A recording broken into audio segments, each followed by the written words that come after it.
I'm renting this place. Yeah. Lucas, Everett. it's so hot in here. It is guns a-blazing. Oh, I regret not starting my air conditioner sooner.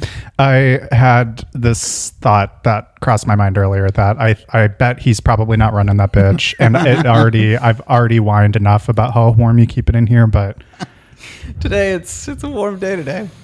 Mm-hmm. How you feeling about the video? It's going to be great. Yeah. It's going to be fabulous. We're in the modern age. This is the way of the world. This is how things have to be now. I know we fought against it as long as we could, but here we are. Yeah, showing the moneymaker. The kids need the pictures. Now, I know you've been taped before, but is this your first time being taped with clothes? Yes, as a matter of fact. Okay. No, I mean, it's not the... Sorry, I've been drinking. I just... I don't think I've ever done a video podcast before. Really? No. Okay. What do I have to... No, you look great. You're looking snatched. You're under 150? This morning I weighed in at 149. Damn. Yeah. And that's your goal, right? You were looking... I think 145 is where I want to live. Mm-hmm. I said 155 last month, but then I was like, should I be bad? Mm. And I said 145, and I'm going to get there. You've been looking taut. You've been looking put together. That yoga is paying off. Something like that. I my knee is killing me. Interesting, yeah. My left knee is not... I can't do child's pose. Mm. I can't do squats. I can walk fine, all of that, but anything that requires an angle of the knee in that fashion, yeah, excruciating. Yeah. I was just talking to a friend who's training for the marathon, and I ran last year's marathon in LA, and mama, the knees have changed. Yeah. Couldn't pay me to do another one. Yeah, as a woman of a certain age now, I'm like, this is the rest of my life. This is it, I guess. Like, it's just what is a body except 1,000 new ways to be betrayed? I mean, girl, you're telling me. Mm. Well, welcome to the Let's Get Bread podcast, where we talk about all things sex, money, food, and religion. And today, Everett, what are we talking about? None of those things. Today, we are talking about getting and receiving critique. Ah, yes. Very important for the artist. Yes. And the reason this strikes me as a very important topic is because I've just completed what unkind tongues would call a low-grade manic episode. And I've written a novel. Yes, you have. Congratulations. Thank you so much. I wrote a novel. It's 74,000 words, 74,567 by last count. Mm-hmm. I wrote it in, I think, 10 days. Which is crazy. 12 days, That's maybe, something like that. Crazy. Yeah, it was an all-consuming kind of a thing. Yeah. It was wake up in the morning, got to put in the hours at the day job, of course. And you know the meme of Lois Griffin with the pills? Oh, yeah. That was me in this story. Toothpicks holding the eyelids open. All I could think about while I was at the day job was like, another idea just occurred to me, another chapter. I need to get and write this down. So I've been up till about 2 a.m. every night for the past however long, mainlining Diet Pepsi. Yep. Absolutely. I mean, just crushing. You are a Diet Pepsi girl. I'm a Diet Pepsi girl. Which is pretty controversial because I am a Diet Coke girl, and they don't taste the same. They sure don't. Yeah. And bottled Diet Pepsi is a different beast altogether. Like a canned Diet Pepsi, I will say, tastes like a crisp autumn day with the sun is out. Cans are better. Sure. All the time. Much more recyclable. When I see a bottle like that, I think I had a college professor who used to drink bottles that size, and she wouldn't take off the little plastic wrap.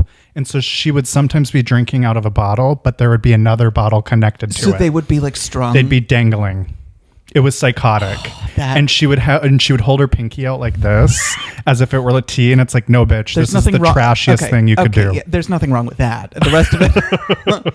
Yeah. So I feel so cored out, and I feel so almost hungover after this like writing blitz. And what's it about? Thank you for asking. Great question. It's about it doesn't even matter actually, but it just. What is this? Are you pitching? I just wanted to have that moment. But I'm now to the point where people are like, "Oh, I'd love to read it." Yeah. And please send it to me. And I'm like, "Oh, Oh yeah, this is the part where people tell me what they think of the thing that I've done. Yeah. And scary. Well, first of all, congratulations. I know I already said that. Number 2, genuinely, there is nothing more painful than having writer's block, not being able to actually do something to have the output. So the fact that you're even able to generate that much motivation to do something, that is when writing is so fun. Because if you have something like this, and typically that's when it's good, is when it's not pulling from you, it comes naturally. Where if you have to pull from, then it's like strenuous, and then you're like, I don't even know if I have the juice for this. But if you were able to write that much in such a short amount of time, like it's probably okay. Yeah, it was pending some obvious revisions and whatever. Well, I just completed my first editorial review of it today. Read it start to finish, corrected typos, things like that, and the rule that, as far as I understand, the rule is you have to take at least a month off and away from a big piece like that, and which sucks because as soon as it's out, you're like, I need this to be in the world. Like, and so I've got it sent to a friend of mine who I used to work with, a gal pal of mine named Lavana. She's read a lot of my stuff. Hi, Lavana. My mother's reading it right now. Oh my God, that's terrifying. She has been, she called me up yesterday. She goes, how'd you learn to write like this? Aww. And so that feedback I love. That feedback of like, I couldn't put it down. I couldn't. Yeah. It was amazing. It's so suspenseful. I'm like, you stop. But as soon as somebody's like, yeah, I didn't really get, I'm like, I'm going to lie down for the rest of this phone call as you walk me through what didn't work in the manuscript. Yep.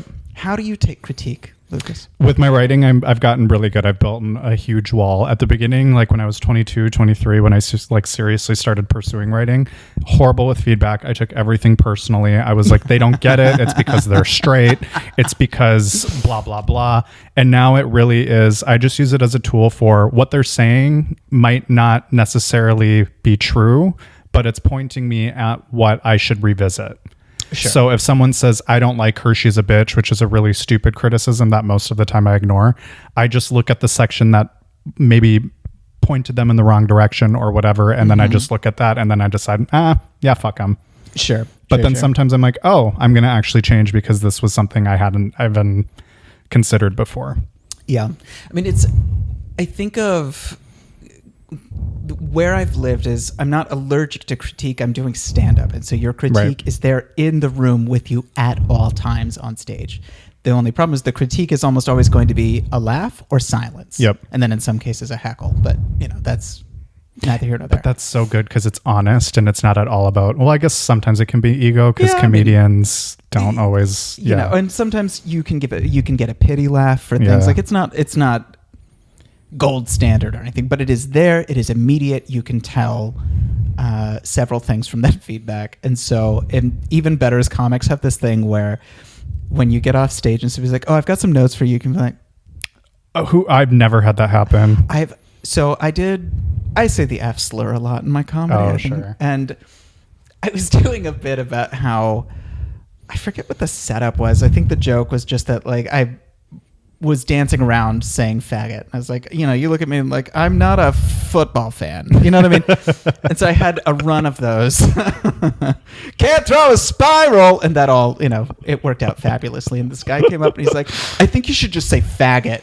And this is a stranger. I've never met him before. Straight guy at the Comedy Store. And he's like, because you're trying to say faggot, right? I'm like, that's very perceptive of you. The joke is I'm choosing other ways to say that. Yeah. It was, And whoever it is, especially when it comes to comedy, if you're going to give me a note, I'll almost always accept it. Be like, sure, what do you got?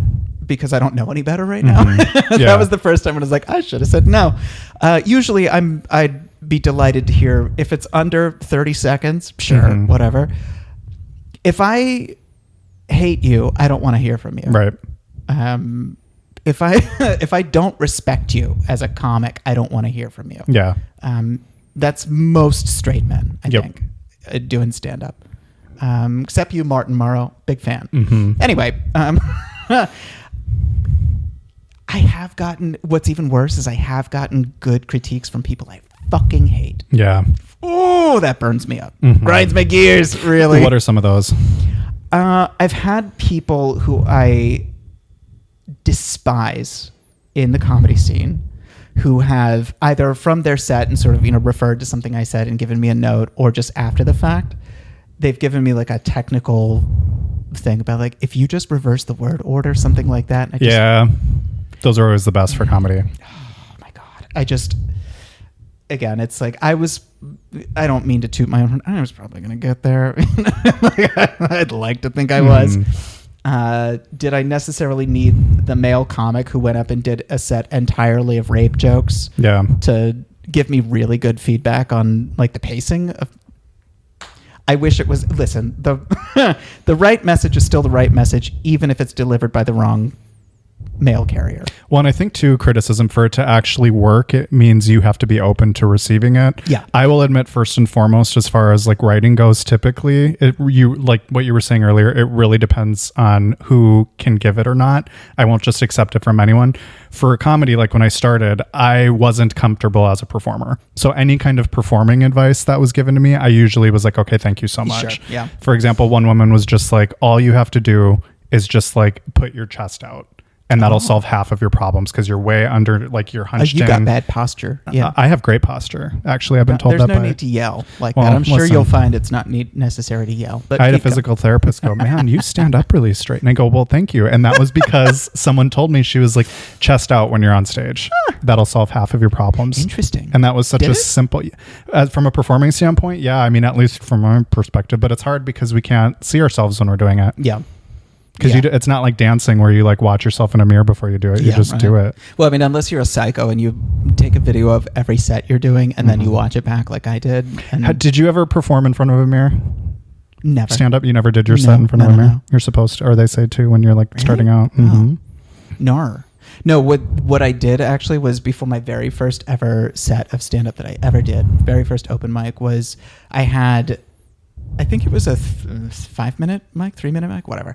But I had my material stories I was going to tell, and I just told them start to finish over and over again until I was really familiar with the beats. And then, not knowing what environment I was walking into, I played like a YouTube track of like restaurant noise. I just figured, like, what happens if I get up there and somebody drops a plate and I lose my train of thought? You know what I mean? I just figured like, add in another variable, see what happens. Interesting. Yeah. I would have never ever thought to do that. Yeah. Worked out fine. Yeah. I got probably 4 laughs my first set ever. Another thing about getting criticism, going kind of back to your novel, is why it's good to maybe wait to do that and receive that is because right now it's so precious. Because to like create something like that, you're too close to it. Yes. And giving it time, it kind of gets to breathe and you get to kind of live outside of it. Yeah. I mean, the problem I have with that always when it comes to a creative anything is that if I've got the sauce right now and it's... The motivation's the hardest thing to get. And it's dwindling, I need that feedback ya mismo. Mm-hmm. I need that feedback yesterday because I've got the bloodlust and I want to get in under the hood and make the changes. So it's opposing forces happening. Like you do need to take 3 to 6 months away from a big dumb manuscript like I've written and then revisit it after a while and be like, is there anything there? Yeah.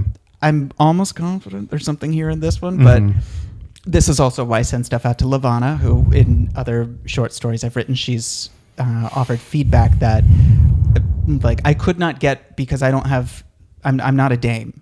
I'm not a black woman who grew up in this place and whatever else. And so Lavana's perspective is like, one instance I'll give you, this is getting a little abstract. So I think in the scene I had a character was trying not to be late to work, but it starts raining. And so she runs through the rain and Lavana's like, okay, if your character's a black woman and she just got her hair done, she's going to be late to work if it's raining. She's not. I was like, yes, I should.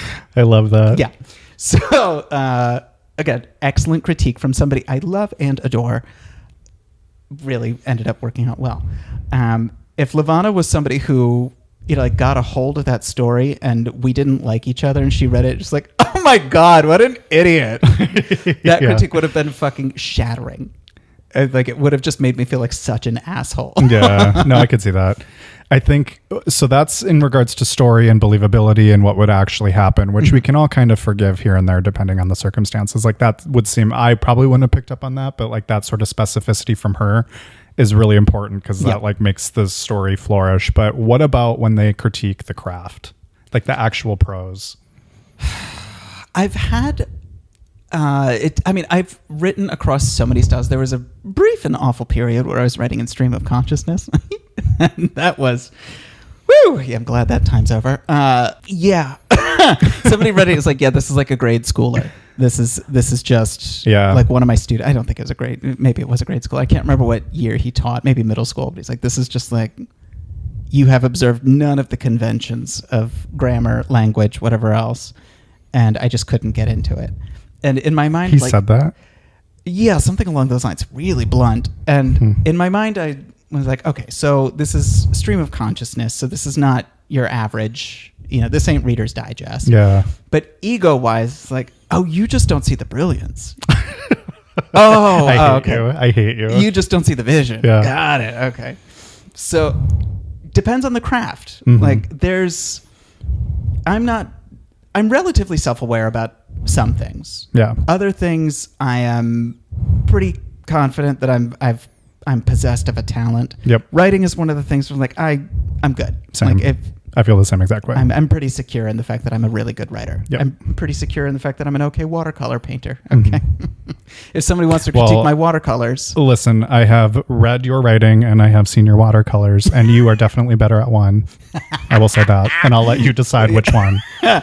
Just ta-da! I don't even know if you all can see that on the camera, but so if somebody's going to come at me with a craft critique on something that I'm reasonably confident in, it's so much easier for me to either accept the critique or just throw it out entirely. Like, oh, yeah, that's... And that's what it's there for, because I think some people get wrapped around, and I really struggled with this when I first started writing, seriously, is... You can't please everyone. You're not going to. There's no perfect recipe. There's no perfect answer. There's a million different ways to tell your story. You chose a specific route because it inspired you to do so, and that's the hardest part about writing. And so it really is just for you to then decide, one, am I going to listen to this critique and change? Or two, I'm doubling down, and this is why I did this for this specific reason. But it's not an ego thing. It's so important and helpful for the whole entire process. See, I had an ego double down. I know you did. Yeah. I was performing. We all do. It's fucking hard. It's not easy to do this. Well, I had a show in Santa Monica at a youth hostel or an international hostel. Really tough room because it's not a lot of native English speakers in the audience. But it's a lot of fun, the shows, because if you can crack them, you can have a really good set, but it can be a lot of work. And there were these two old men sitting in the front, Americans, and I did my usual sort of homosexual dog and pony show, did a lot of jokes about stuff in my butt, and, Is this the guy that came up and said you were gross? Yes. I mean, in fairness, that's like not even a critique. Like, I'm so happy that happened. Like, he was just expressing himself. He came up to me afterwards, and I was hosting the show too. So I saw them leave, and I got to look at the lineup, and he comes up to me. He's like, I just wanted to say, and I thought he was totally like, I thought he was coming to be like, great job. Yeah. You did great. That was fantastic. And so he goes, that was really gross. What you said was really gross. Just a stranger, and you've never seen him since. Never seen him before, never seen him since. And so I just looked at him and I said, well, thank you for supporting the arts. For about 5 minutes afterwards, I was like, I'm going to have this man murdered. Yeah. I was like, of course it was gross. I see, that stuff is just water off a duck's back for me. I love that stuff. I went my next hosting set, the next sort of hosting interlude, I went up and told everybody in the audience about it. We had a big laugh about it, disarmed the whole thing. But in the moment, I was like, you don't see the vision. Sir, you are not committed to the brilliance here. Yeah. Like, I had an article that was published by the LA Times, and surely not the same LA Times with a readership in the millions. Oh yeah, is it that one? Yes. And so my favorite part about the entire process, though, was just the random strangers talking shit on the thread, and this one girl, and the thing was all sappy and about whatever. But I reference how I fell for this guy because we had the same taste in music, and specifically Lana Del Rey. Oh yeah. And this one comment was like, Bro, millions of people listen to Lana Del Rey. Get over it. I live for that kind of stuff. I will say that type of a personal critique is so devastating. Oh no, I love it. That fuels me. From some nobody, go for it. I love. What I mean to say is, like, sometimes, you can read some people or you see some performers or whatever else. The first person that comes to mind to me is Haruki Murakami. Yeah. Who is, everybody seems to really love him for some fucking reason. 19 or 84 IQ 84. Yeah. Ugh, awful. And whatever lovely parts of him there are, you read his books and you realize, this man is preternaturally obsessed with preteen girls. He cannot write a female character without her commenting on her breasts. It's classic men writing women bullshit trope of, like, she hugged her small breasts to her side. Her breasts bounced as she walked down the stairs. And then there's almost always a teenager who's only at the cusp of turning 18, who's way too overdeveloped for her age. Yeah. Hate it so much. Is there something that reflects, like, I'm trying to think, because he's from Japan, right? Mm-hmm. I haven't read any of his work, but I wonder if there's some taboo of, like, he's the first to do this that transfers to Western civilization. I don't know. I've read up on it, and it's just he always seems to write female characters. He's just gross. He just does not understand women to be their own. Got it. Creatures that can be described in ways other than their breasts and their wide hips that are so wide for their age. Right. Really awful. But what I mean to say is, when somebody comes at me with a critique, they read something I've written or something else, and they be like, I can tell you really hate X. Yeah. And I didn't intend for that message to come across. That is so annihilating. Right. I'm like, I didn't want I did not want that message to come across. And, like, you see it in comics all the time. Yeah. The jokes they tell them, like, you hate women. Yeah. And their jokes won't even fucking be about women, which is just terrifying to watch. I'm like, you despise women. Well, and comedy sometimes sets a precedent for that, where it's a safe space to actually show the world who you are, and it's all for the sake of laughter, but it's like, you're going to shoot this place up. Yeah, exactly. Yeah. It's just, that's something as a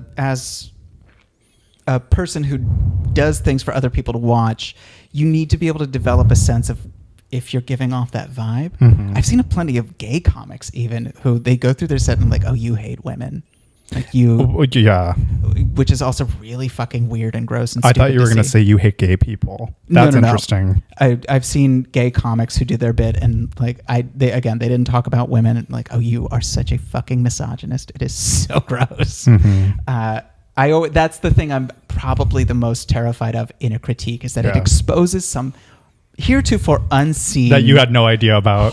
That's the shit that and then underneath that is probably, like, the critique is attached to a job performance issue. And then I get shit canned. When you get criticism, are you usually surprised, or is it something you kind of knew about but were kind of, like, waiting to hear? Do you know what I'm asking? Unsolicited, you mean? Yeah. Or not even unsolicited, but for example, I'm in a writing group, and so every week how we format our group is we bring 10 pages because we can't be there all night going over a 100-page document, whatever. And I just know, I'm like, okay, I read my 10 pages. I think I'm a little insecure about this, and this. I'll see what people think. Oh, sure. Versus, like, oh, wow, they pointed out something I never even considered. It's a bit of both. I mean, in college, actually, I went to a really weird liberal arts college, tiny little school, and your diploma's in Latin. My diploma's in Latin.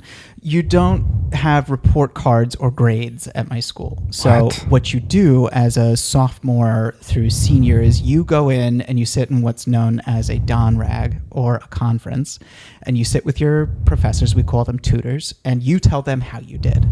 And then they will either agree or disagree and then give you a few notes. So as a sophomore, I sat down and I said, I think I did really well in fucking seminar. I spoke a lot and I contributed to the conversation. I think I was really disinterested in conics in geometry. I hate all of this. It was actually really, really good to do because it just...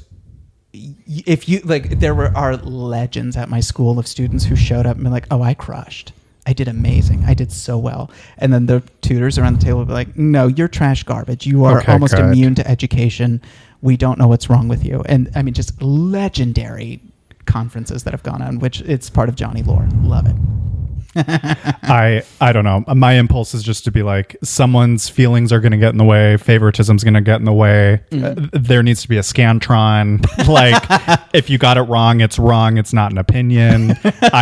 And I'm very critical of the current education landscape and standardized testing and X, Y, and Z. I don't know the right answer, but that sounds so fucking hoity-toity that I don't know. Yeah, I mean, it's in some ways it's definitely not for everybody. It's definitely not a thing that maybe can be reproduced at scale. But I think what it seemed like to me was just like, we're all adults here.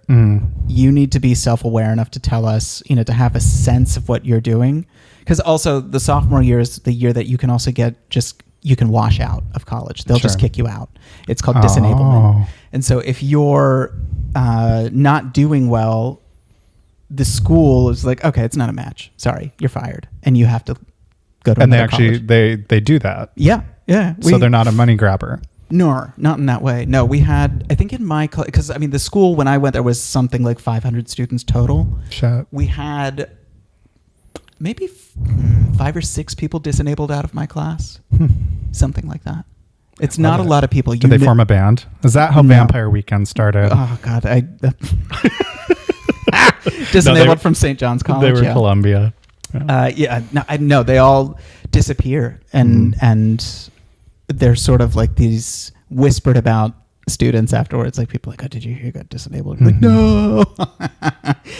So how do you then do with like a performance review situation? Oh, I fall to fucking pieces. Interesting. I would think you would be so good at it given the No, because I'm bad at my jobs. Oh. I'm always, except for this one that I have now, actually, which really agrees with me. I don't know what it is. Other jobs, I think mainly the big problem is they've all been in-person jobs. Like they've all been like, put on the monkey suit, come to the office. Yep. And so a performance review to me is just like, please don't lift up that flap of skin and look at all the gross stuff that's been growing under there. Yeah. That got a lot grosser than I meant. Don't lift up that stone and see all the gross crawly things under there. We all know I haven't been doing my job.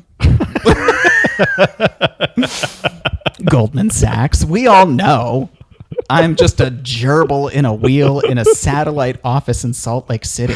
Oh man, my last in-person job, I would just go for walks.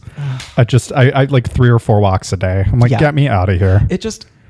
So performance reviews in particular are, and because that's also tied to a job, which in our stupid country is tied to insurance, is tied to keeping a roof over your head. A performance review is a great way for me to spend a lot of time lying on the floor on my face, deep breathing.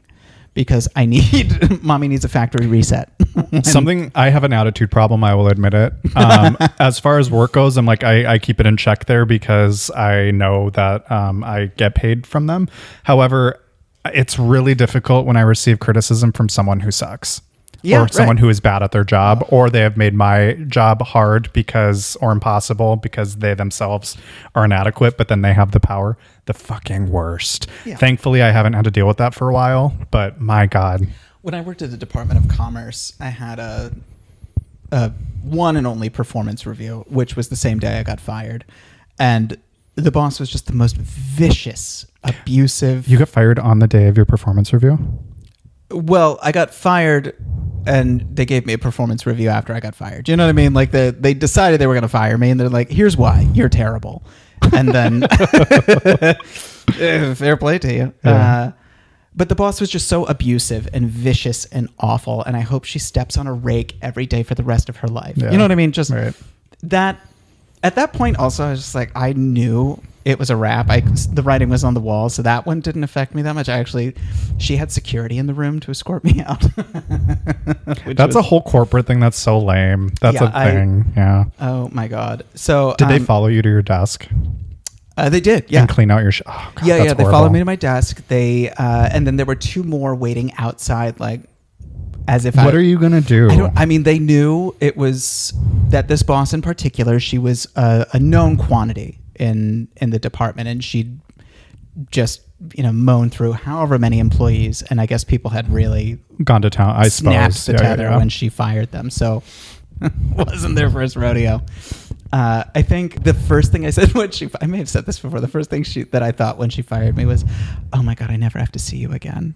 And I smiled, and it confused her. Yeah. And she slides paperwork at me, and she says, "You need to sign this." And I just flipped it back at her and said, "I'm not fucking signing anything."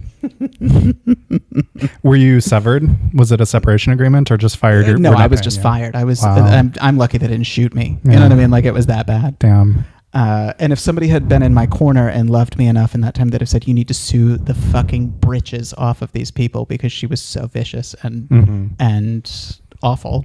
Yeah. But instead, I wrote a novel. Well, and then when you experience something like that, I will say, because I have a similar work situation, feedback, then I have to, I protect myself. So like in a work setting, when money's related, and like you said, like the current landscape of how hard it is to be alive, it's like I'm second guessing whether or not this is a power thing and whether or not the criticism is true, or if this is just safety for them because of the whole House of Cards chess game that goes on in corporate America. Yeah, I mean, to me, it's always just like this is an extinction level event at all times, and it just, my nervous system lives there in a professional context, which is awful. Right. So, and even like I do big long documents for work that need comments and feedback from people, and even now in my current gig where I get along really well with everybody, really like it, getting feedback is still harrowing. It's still really fucking stressful to see the comment bubbles pop up. Like, I'm going to go take a walk and then come back and then all of it's going to be there, which is why now this has really influenced how I give feedback, especially written feedback. How do you give feedback? When it's a writing thing, when it's anything creative, especially like I do fiction editing, just freelance editing, I'm always very careful to do a lot of little bubbles of like, "I love this," all capitals. Like, "This is fantastic. Expand on this." A lot of positive and reinforcement. Yeah, I do because that otherwise, too. when you have an avalanche of comments, just like, "This doesn't make sense. Fix this. What does this mean?" You're like, I am going to jump off the balcony. Yeah. And so with it is a skill to develop, is trying to, root around in a manuscript that you don't like, or, with material from somebody you don't like, and find something that you can, that one little grit, that little irritating bit of grit that forms a pearl. Yeah. That's really taxing, actually. I always lead with warm and fuzzies. I myself almost always ignore the warm and fuzzies when like someone's looking at my writing. However, if it was all just blank and constructive, I would be like, well, this person's an asshole. So even though I don't spend too much time looking at it, I'm like, okay, like it wasn't all for nothing. Yeah. So it is important. Yeah. It's just, I'm also very different feedback for very different situations. In comedy, I'm generally going to give you a laugh. I'm not a difficult laugh. I'm not the sort of person who's like, "Oh, you've got to dance, monkey." I generally want to give you the laugh, see what you do with the energy. Yeah. It's not usually lovely to watch somebody just fucking die on stage. Yeah. Until it is. And then if you are... I love when comedians bomb. Sometimes I think it's funnier. I mean, sure. It's such a skill to be able to sit in the bomb and work it out. Nothing's funnier. I love it. Dane Anthony's a great example of a comic who's funny when he bombs. Yeah, and don't turn on the audience. It's not their fault. You suck. Yeah. Just suck and have fun. Dane is really good at that. But some comics, they just, whether it's because they're bad people or they have a bad perspective or they're, off their meds or something, whatever the case may be, those are the people where the feedback I'm going to give you is not going to be necessarily delivered in the spirit of loving kindness. Yeah. Which is that hypocritical of me? You should not pursue anything in the arts or anything creative if the goal is to be loved. In fact, I just 4 or 5 years ago, this was a huge turning point just in my interpersonal life. Like, I know no matter what I do. Turning Point USA. Oh, no. Erica, we'd love to have you on the pod. No.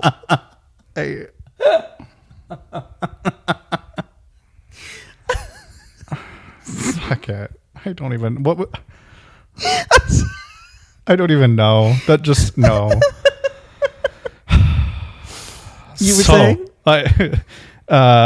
Turning Point USA, so a new sponsor of the no, but I just assume people are gonna talk shit, or I assume people will critique me no matter what I do. That like someone's gonna look at what I'm wearing and go, "What the fuck is that?" And I've just made peace that you're wearing. I mean, it's my Heated Rivalry shirt. Oh, I got the boys. Move the mic. The kids can't see. I know. I got the boys. I love them. I still have not seen a minute of this program. Yeah, I think you would like him. I don't know who that is. This is Hudson Williams. He's Shane. This is Ilya. A last name for a first name. Hudson what Williams. Are we doing? That's a power name. No, it's not. It's a power name. That's the name of a person who's had a lot of allegations against him that got dismissed because his dad's a DA. Hudson Williams is a hockey name, like very adjacent, and you might actually know this name, TJ Oshie. He played on the Capitals. Does that ring a bell? Yes, it does. Alexander Ovechkin. I sure do know that name. Yeah. So it's a good hockey name. Great show. Sure. Yeah. I just assume when I'm getting. I just assume anytime I make something, I understand, especially me being just a gay homosexual, it's going to be not for everyone, and that's actually okay. Yeah, I mean, you definitely can't be everything to everybody, and you do need to, I guess, I don't know, the not being everything to everybody is sort of a base level assumption, right? Like that's, you got to show up to the table with that already understood. Yeah. And if you don't, you'll learn it real quick. But I think, like, I actually don't care if you're trying to be everything to everybody in some ways. Oh, I hate it. What I can tell right away. I hate pandering in writing or any kind of art form. Way too safe, way too boring. I'm not invested. You don't have stakes. You're not opinion. No. Yeah, first blush, I agree with that. But I'm just trying to think, like, what pandering piece of shit thing have I just sat and like zoned out in front of and watched on the YouTube for however long? I don't fucking know. But what I mean to say is, what I want to see in somebody who I'm going to critique or especially receive a critique from is, are you serious about the thing that you're giving me are you serious about the craft? Yeah. To get real pretentious. Yep. If you're doing comedy and you're just phoning it in, or you're just doing like one-liners because you started 3 weeks ago, that's a very different proposition than you're a comic who's been suffering through it, working at a bagel shop for the last 11 years because you've got too many felonies to work anywhere else. You know, that's feedback I would actually like to hear what you've got to say, because you know you're committed to the bit.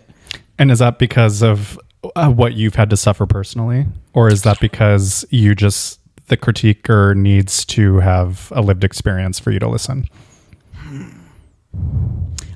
I think is it because the critiquer needs to have a lived experience, or is it, what was your first one, the first option? I don't recall. You were supposed to have an answer. Your own ego. Oh God. I think part of it is an ego thing. Yeah. Like part of having a height restriction for like giving, you know, like you have to be this tall before you can talk this way to me.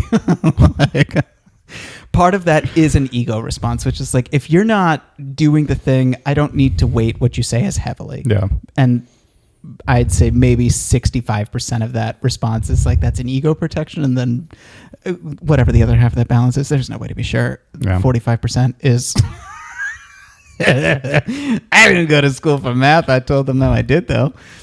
That other part is you have an informed opinion. And I think that's mostly where that comes from. Mm-hmm. And in the same way that, again, you know, that oh my God. So I saw at the old Noodle Factory, you'll remember, our friend Mike Duncan was on stage doing his bit, and there was another comic in the room who, just bad. Yeah. Open, you know, your garden variety bad open mic comic doing all of these really, which is great. Yeah, I mean, he was doing really mean-spirited jokes about homeless folks. It was just the sort of, you know, first lap of like, what do I try at open mic comedy? And this comic comes up to Mike Duncan, who is 11 feet tall in real life, weighs, you know, 390 pounds if he weighs an ounce. Big dude, not somebody you just walk up on and be like, hey, I'm going to tell you. Yeah, no. Yeah. He's safe in a dark alley. Yeah. And this comic who is not good walks up to Mike and is like, you've been getting really good recently. You're really coming a long way. Yeah. And Mike, you know, however long he's done it, he's done comedy X times amount more, many more years than this guy. Not encouraging. Yeah. And I wish I'd taken a picture of Mike's face when this guy gave him that note, because the guy thought, I'm giving you a compliment. I'm like, we're in this together. It's like, no, sir, you have critically misjudged. What happens when you're criticized for something not related to art or creativity, but it's like a moral, ethical part of your personality? Ooh. What happens when your personality is critiqued? Well, usually I tell him, put your clothes on and leave my apartment. Get out of here right now and don't you come back. I am always shocked for a no loads refused cum dump like yourself that your door is locked when I come over. It's always a special surprise. I'm like, wait, what? I thought this stayed open. That is not kind of you. That is not accurate. I will refuse loads as I please. I'm too young to be a mother. Yeah. You know this. I do forget it's 60 plus. That's right. You are just the worst. You're just mad because it's hot in here. It's so hot. Yeah. I'm not mad. I'm just hungry. When somebody has a personality critique for me, that's...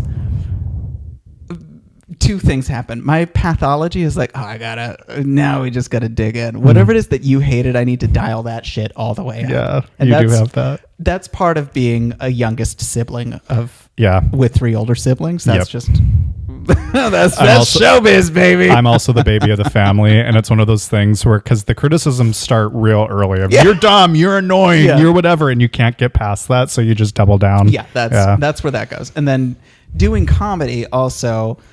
I've gotten the critique numerous times that I am an exceptionally mean person. Tom Fox specifically. Hi, Tom. Oh, yeah. He's really sweet, though. Is he? Yeah, he's a sweet person. He's a friend. He and I have a complicated relationship. One of my favorite things to do with him is to ask him just to sort of root around in the basement of his psyche when it comes to like why his relationships have ended. And that usually results in him giving me I force him to assess the parts of himself that he would rather not in public. Yeah. You know, and it'll result in him giving me an exceedingly accurate and sometimes vehement indictment of my character. And he was like, Everett, I don't know why we're friends sometimes, because you are so mean to me. And I was like, yeah, it's also really funny. And then I waffle back and forth on it, where sometimes I'm decent to him. I made him a nice butternut squash soup once. Other times, like, you know, it's just the scab is there and I gotta itch it. Yeah. Now, what about you? You receive a lot of critiques about your personality. I actually not as much as you, I don't think. I'm sure if you look within, you'll find that's not true. Most of the time I can shake it off pretty easy, because it's one of those things where it's like, if you know who you are and you know where you come from, like genuinely, like I can tell you right now, I'm not the most pleasant, nice person. No. My face is usually fixed in a grumpy, irritable fashion. And so I'm, first of all, not very approachable. No. Somehow I'm less approachable than you. I've been getting the note as of late. People are like, you're so calm. And I don't know if that's a dig. At first I was like, is this a like dig? But they're like, you just seem really present and calm, which I've never gotten before. Like you don't have any inner life? Like nothing phases me. And that's very good. Everything phases me. Yeah, everything does phase you. But I overthink everything. So the fact that someone might think that I'm not overthinking is a compliment. Yeah, that's a fabulous compliment. Yeah. If somebody's going to be like, oh, you look like you're unflappable, that's... But if someone tries to make me assess myself as being a sort of evil villain, even in circumstances where I've like fucked up or been less than generous or sensitive, it's like I'm able to make space for people's feelings, but then ultimately reflect. Are you able to hold space? Did I say hold space? No, okay. I was like, wait, if I said that, we have to cut that. Dead ass type shit. I was like, I did not say. Did you see my face? I was so scared. No, but I'm usually. I think at this point I'm 31. I know my flaws. I know that like, yep, I can be grumpy and irritable, but ultimately, like, I am a kind person who cares about other people. I have flaws though, for sure. You tell me. That's Let's really practice. brave. Let's practice. Give me some critiques. Let's work it out on the let's work it out on the remix. Let's work it You're out on so the remix. confusing. Okay. Yeah, your face. That's a critique I have for you. Really? Yeah. Do you mean that? Your grumpy face? Yeah. Yes. Give me what was the last time you saw it? No, I can give you an example of when it was when it really hit the hardest. Okay. Taiwan. When? Yeah. Why? Oh, excuse me, Japan, not Taiwan. Yeah, why? Because it was because it was your neutral face, it just, to me, it looked like you're having a bad time. Yeah. And again, as the sort of youngest sibling, as a clown on stage, I'm like, People pleaser. Yeah. I was just like, do I have to dance faster? I don't speak the language.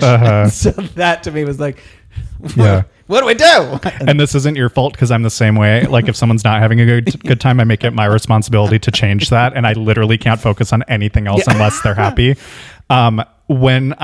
When someone tries to do that for me when I'm in a mood, it makes it so much worse because you just let me know that I'm being a bummer, and now I'm trying to get out of it even faster. And then even worse is that then excites that double down on the irritation response in me. Like we are genetically, evolutionarily designed to piss each other off in specifically that way. Well, in traveling together, we were in the same room. Like we could not get away from each other, and we were both very private, independent homebodies, and like so there was bound to be But I have a grumpy face. That's been a critique my entire life. I mean, that's also not a critique you can really do anything with. I can, and I've apparently, well, no, I mean, I'll never be, and this is a good example of like, I receive that. You're absolutely right. And I can do my best, but I will have slip ups. That's just something I'm going to struggle with. And if you don't believe me, you need to meet my mom. Yeah.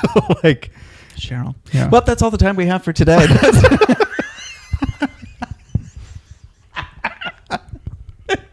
We are fresh out of time. Oh man. If we just tighten up the middle section, we could have gotten to me, but what you could do? It's so hot in here. I've been drinking.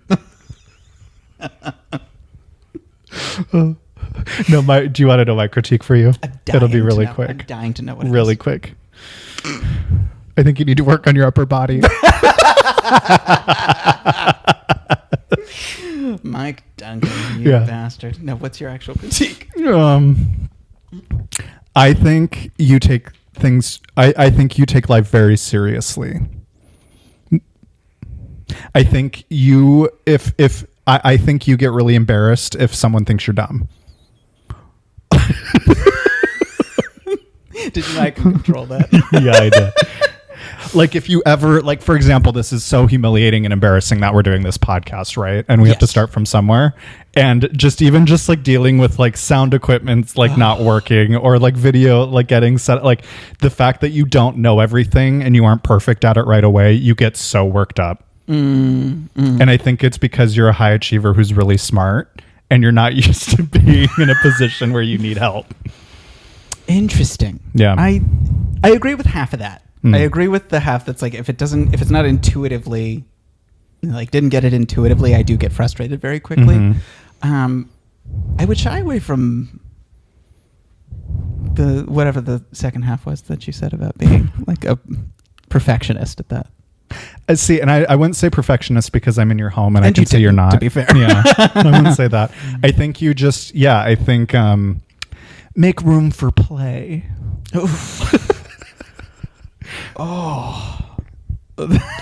just make room for play. Just hold space for it. That was hideous. See, that's the type of critique that makes me just want to slap somebody with a dead fish. That's just so you don't agree with me about making room for play. Mm-hmm. I'm sure. Do you think you're like a joyous, carefree, or do you think you're more of like a look at me cerebral kind of? Yeah. Do I give joy? And that's a criticism for me too. I've really been trying to work on just caring less about the end product and just doing.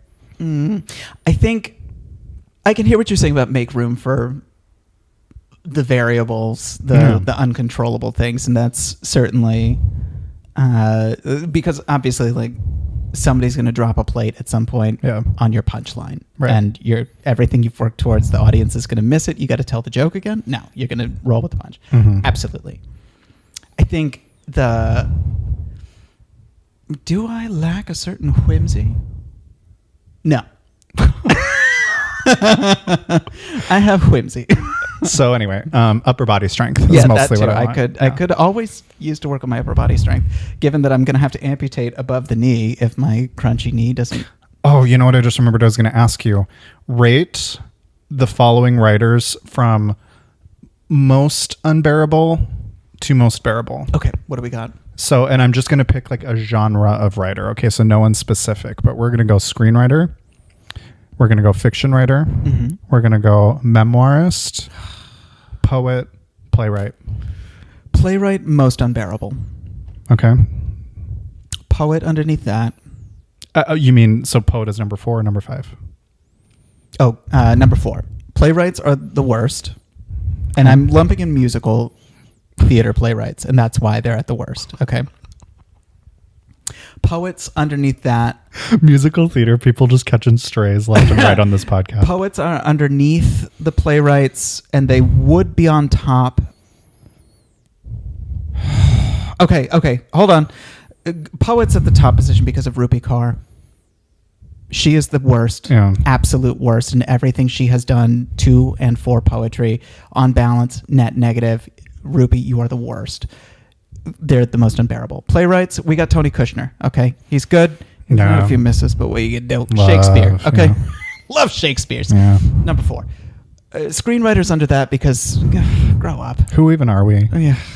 We get it. You moved to LA. Right. Memoirists, you're an asshole. If you're writing a memoir, you're an asshole. Michelle Obama. No, there's a lot of people who I love. Oh my God, Mel Brooks's memoir, fabulous. Oh, I didn't even know he had one. It's called All About Me. Asshole, but right. Fabulous. Yeah. Michelle Obama's memoir that is in every single little free library 10 years later. Yeah, right. You know, like I memoir. Do my face, do my ears or my eyes or whatever. What's the Madonna quote? You know what? I said memoir, but let me retract a little bit. Nonfiction writer. That's what I meant to say. Oh, Malcolm Gladwell, you bastard. All I think is like airport books. Like, the fucking Blink. And you know, the one thing I will say about nonfiction, Mary Roach, she writes a good book. Yeah. So they're still in position too. And then, that leaves fiction writers. I mean, Jonathan Franzen is such a bloated carcass of a horrible, stuffy, awful writer who writes for people who don't know what it's like to be intelligent and have good references.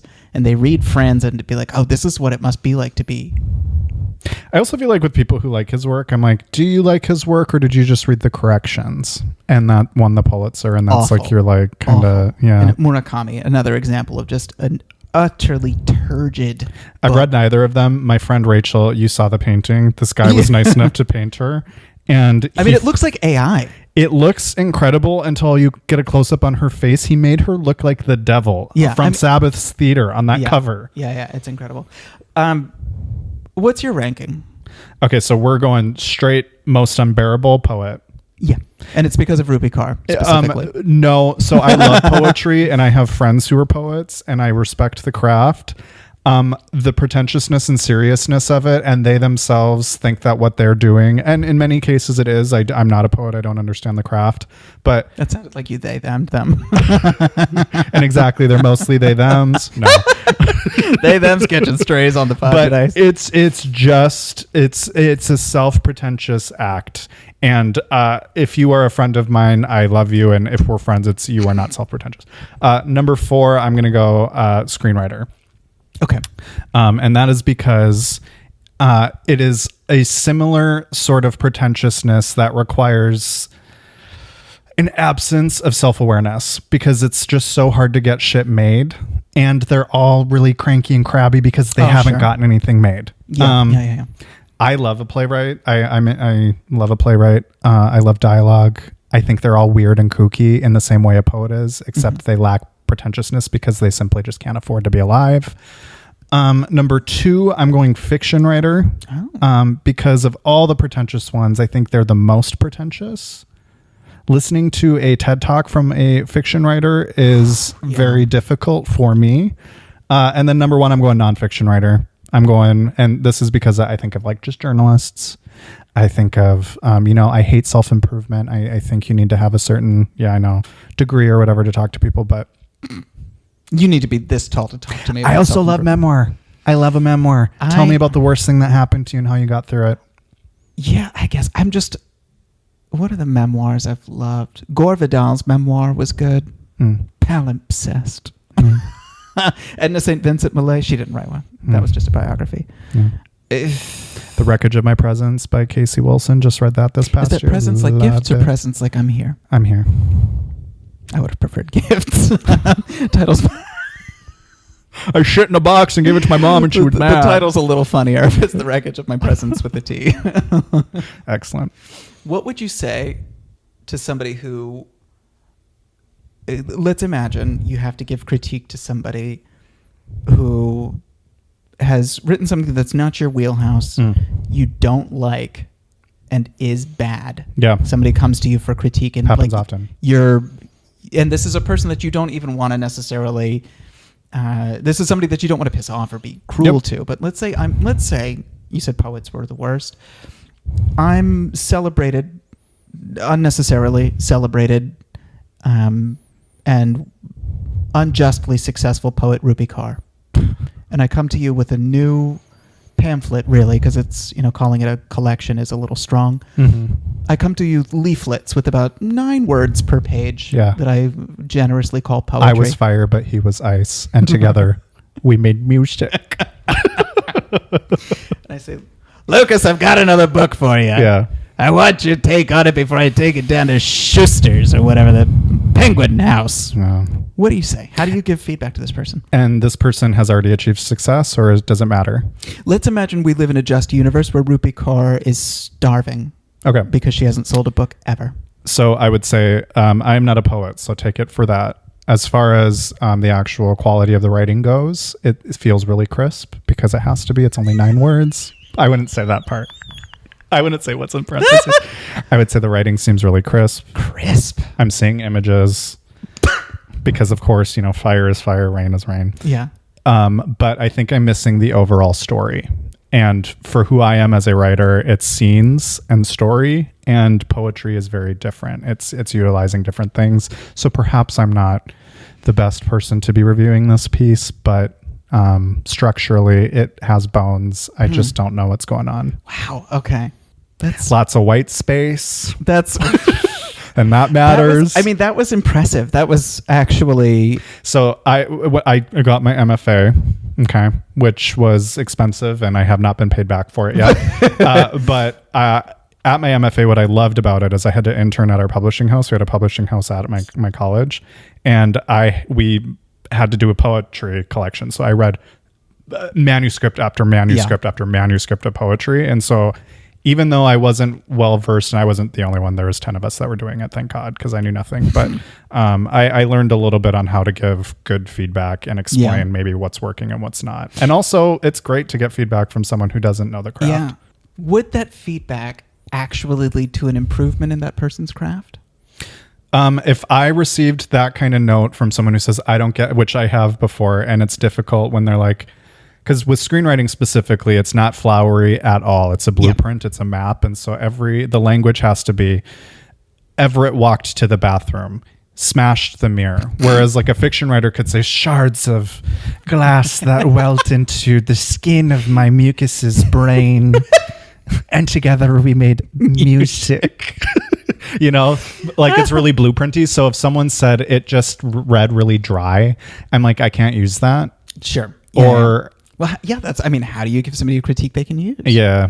What I noticed about yours was you did an exceptionally nimble social high wire act there, which was you disarmed the bomb of expectation really efficiently. Yeah. Because you did the equivalent of like raising your hands and backing away, like I'm not a threat. Okay. Totally.